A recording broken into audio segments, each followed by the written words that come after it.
আল্লাহ রাব্বুল আলামিন যে আখির জামানার পয়গম্বরকে এই অন্ধকারাচ্ছন্ন কুসংস্কারাচ্ছন্ন এমন একটি জামানায় প্রেরণ করেছিলেন যে সময় মানুষকে দাম দিত না, যে সময় মানবতা বলে কোনো কথা ছিল না, মানুষ যা খুশি তাই করতে পারত, যা ইচ্ছে তাই করত, যেখানে একে অপরের কোনো গুরুত্ব ছিল না, সম্মান ছিল না, মহিলাদের কোনো দাম ছিল না, যে সময় মানুষরা ছিল শুধু দেখতে মানুষের মতো, কিন্তু মানুষদের মধ্যে ছিল পশুত্ব, মানুষদের মধ্যে ছিল হিংস্রতা, মানুষদের মধ্যে ছিল বন্যতা। এই সব কিছু দূর করে দিয়ে আল্লাহ রাসূল সাল্লাল্লাহু আলাইহি ওয়াসাল্লাম এমন একটি সুন্দর সুশীল সমাজ বিনির্মাণে তিনি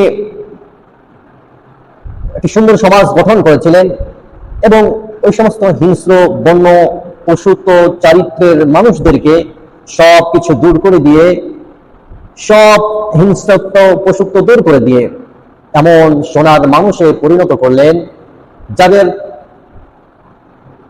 মানব রূপে গণ্যই হতো না। তাদেরকে আল্লাহ রাব্বুল আলামিন রাসূল বলেছেন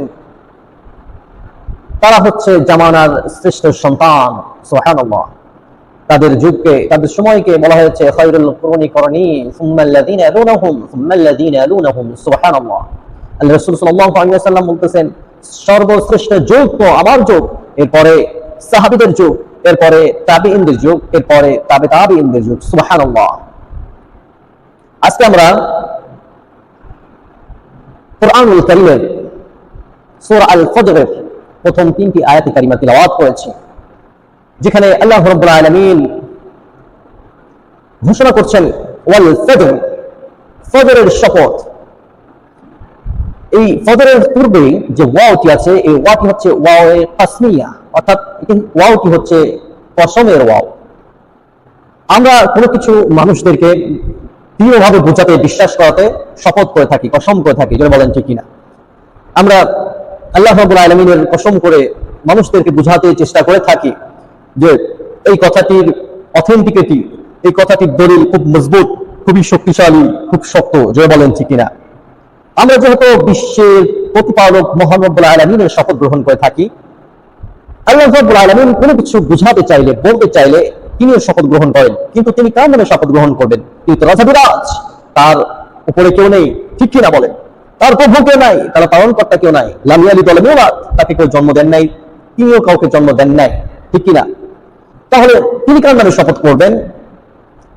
আল্লাহ রাব্বুল আলামিন শপথ করেন বান্দাকে দৃঢ়ভাবে কোনো কিছু বোঝাতে, ওই রিলেটেড কোনো কিছু বলতে গেলে তখন তিনি শপথ করে বসেন।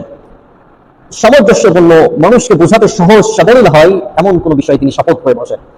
ঠিক তেমনি ভাবে আল্লাহ রাব্বুল আলামিন সূরা আল ফজরের শপথ করছেন ওয়াল ফজর, প্রভাতের শপথ, ভোরবেলার শপথ, যখন রাতের অন্ধকার দূর হয়ে আলোর অমানিসা দেখা যায়, সকল অন্ধকার দূর হয়ে সবকিছু পরিচ্ছন্ন দেখা যায়, সবকিছু ক্লিয়ার দেখা যায়, ইজহার দেখা যায়, স্পষ্ট দেখা যায়, তার শপথ। ওয়ালা ইয়ালিন আশর, শপথ 10 রাত্রির। কয় রাত্রি? 10 রাত্রির। ওয়াশ-শাফঈ ওয়াল ওয়াতর, শপথ জোর এবং বিজোড়ে, জোরে বলুন আল্লাহু আকবার। আল্লাহ রাব্বুল আলামিন এখানে 3টি আয়াত কারিমার মধ্যে শপথ করেছেন, ভোরবেলার শপথ, 10 রাত্রের শপথ এবং জোর বিজোড়ের শপথ।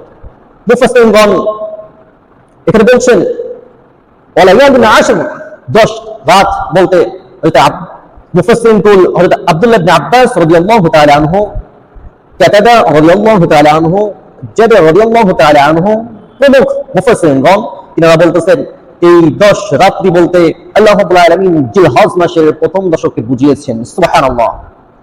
ওয়াশ-শাফঈ ওয়াল ওয়াতর, জোর এবং বিজোড়ের শপথ।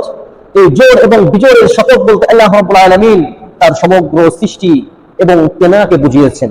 অর্থাৎ আল্লাহ রাব্বুল আলামিন বলতেছেন ওয়াখালাকনাকুম আজওয়াজা, আমি প্রতিটা সৃষ্টি জোর জোর সৃষ্টি করেছি, প্রতিটা সৃষ্টি জোড়া জোড়া সৃষ্টি করেছি। সুবহানাল্লাহ। আর বিজোড় কি? বিজোড় হচ্ছে আল্লাহু আহাদ, আল্লাহ রাব্বুল আলামিন এক, তিনি অদ্বিতীয়, তিনার কোনো শরীক নাই, যারা বলেন ঠিক কিনা। তাহলে জোড় হচ্ছে আল্লাহ রাব্বুল আলামিনের সৃষ্টিসমূহ, আর বিজয় হচ্ছে আল্লাহ তাআলা নিজেই। সুবহানাল্লাহ। আজকে আপনাদের সামনে জিলহজ মাসের ফজিলত সম্পর্কে আলোচনা করব এবং এই মাসে যে সমস্ত আমলগুলো আছে এই সমস্ত আমলগুলো নিয়ে আলোকপাত করবো ইনশাআল্লাহ বিইذنিল্লাহ। জিলহজ মাসে হাজিগণ হজ করতে যান, ঠিক কিনা বলেন? জিলহজ মাস এমন একটি মাস, আচ্ছা বলুন তো, আরবি ক্যালেন্ডার অনুযায়ী আরবি বছরের সর্বশেষ মাস কোনটি? সর্বশেষ মাস আরবি ক্যালেন্ডার অনুযায়ী বছরের সর্বশেষ মাস কোনটি বলেন? জিলকদ মাস, না, জিলহজ মাস। সর্বশেষ মাস হচ্ছে জিলহজ মাস।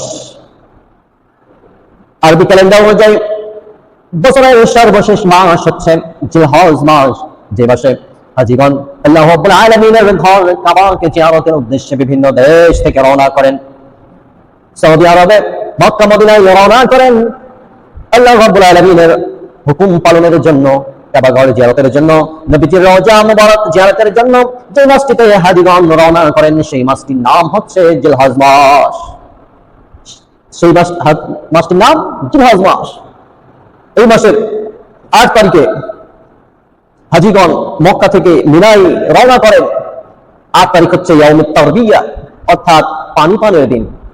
পানি পানের মাধ্যমে হাজিগণ হজের আনুষ্ঠানিকতা শুরু করেন এবং 9 জিলহজ ইয়াউমুল আরাফা, আরাফার দিন, এই দিন হাজিগণ আরাফার ময়দানে অবস্থান করেন এবং তাসবিহ, তাহলিল, জিকির আজকার আল্লাহ রাব্বুল আলামিনের রজামন্দি হাসিল করার জন্য তিনারা সেখানে অবস্থান করেন। আল্লাহ রাব্বুল আলামিনকে খুশি করার জন্য সেখানে জিকির আজকার করতে থাকেন। 9 জিলহজ আরাফার ময়দানে অবস্থানের পরে সন্ধ্যায় তিনারা মুজদালিফায় রওনা করেন। সেখানে গিয়ে মুজদালিফায় মাগরিব এবং ইশা মওজুদাইন, এই 2 ওয়াক্তের সালাত একত্রে আদায় করেন। ইশার সালাতের কসর করেন এবং মাগরিবের ফরজ সালাত আদায় করেন। এরপর রাত্রিতে মুজদালিফায় অবস্থান করেন। এরপর 10 জিলহজ হাজিগণ মিনায় রওনা করেন। মিনাতে যাওয়ার পরে সেখানে তিনারা জামরাতে কঙ্কর নিক্ষেপ করেন, মাথা মুন্ডন করেন, কুরবানি হাদি জবাহ করেন, সাফা মারওয়া তাওয়াফ করেন। তিনারা জামরাতে 3 জায়গায় কঙ্কর নিক্ষেপ করেন। যে 3 জায়গায় শয়তান যখন নাকি ইব্রাহিম আলাইহিস সালাম স্বীয় পুত্র ইসমাঈল আলাইহিস সালামকে নিয়ে কুরবানি করার উদ্দেশ্যে রওনা করছিলেন, সেই সময় শয়তান এসে মিনার জামরাতে পথ আগলে দাঁড়ালো। শয়তান ক্রমণ দেওয়া শুরু করলো। তখন সেখানে হযরত ইব্রাহিম আলাইহিস সালাম শয়তানকে পাথর নিক্ষেপ করেছিলেন। 3 জায়গায় শয়তান পথ আগলে দাঁড়িয়েছে। হযরত ইব্রাহিম আলাইহিস সালাম 3 জায়গায় শয়তানকে কঙ্কর নিক্ষেপ করেছেন, পাথর নিক্ষেপ করেছেন। হাজিদেরকে আজও সেই 3 জায়গায় 7টি করে কঙ্কর নিক্ষেপ করতে হয়, শয়তানকে পাথর মারতে হয়। এরপরে হাজিগণ 10 জিলহজ হজ শেষ করার পরে, হজের কার্যকারিতা শেষ হওয়ার পরে বাকি 2-3 দিন তিনারা মিনাতেই অবস্থান করেন। আল্লাহ রাব্বুল আলামিনের তাসবিহ তাহলিল করেন, জিকির আজকার করেন, আল্লাহ রাব্বুল আলামিনের কাছে ক্ষমা প্রার্থনা করেন, আল্লাহ তাআলার রেজামন্দি হাসিলের জন্য চেষ্টা করেন।